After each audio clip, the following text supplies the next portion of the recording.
विद्यार्थी मित्रांनो, आज आपण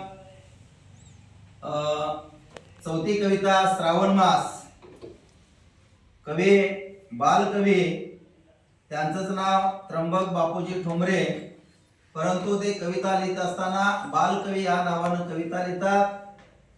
तर श्रावण मास या कवितेमध्ये बालकवींनी श्रावण महिन्यातील निसर्गाचं सुंदर वर्णन या कवितेतून केलेलं आहे, ते आपण पाहणार आहोत। तर सुरुवातीला आपण कविता तालासुरामध्ये गाऊया, नंतर स्पष्टीकरण पाहू। सर्वांनी इकडे लक्ष द्या। श्रावण मासी हर्ष मानसी हिरवळ दाटे चोहीकडे, क्षणात येते सरसर शिरवे क्षणात फिरुनी ऊन पडे। वरते बघता इंद्रधनुचा गोप दुहेरी विणलासे, मंगल तोरण काय बांधले नभो मंडपी कुणी भासे।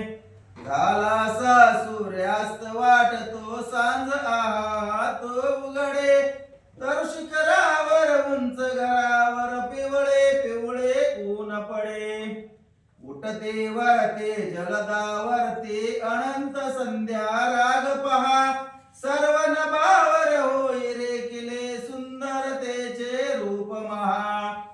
भला कमाला उडता भासे कल्पसुमांची माळ चिते, उतरून येती अवनीवरती ग्रहगोलाच की एकमते।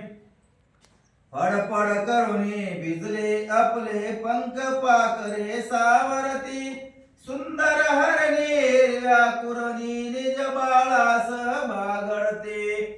खिल्लारे चरती राणी गोपई गाणी गात फिरे, मंजुळ पावा गायतयाचा श्रावण महिमा एक सुरे। सुवर्ण चंपक विपणी सुवर्ण चंपक फुलला विपणी, रम्य केवळा दरवळला पारिजातई बघती बामा रोषमणीचा मावळला।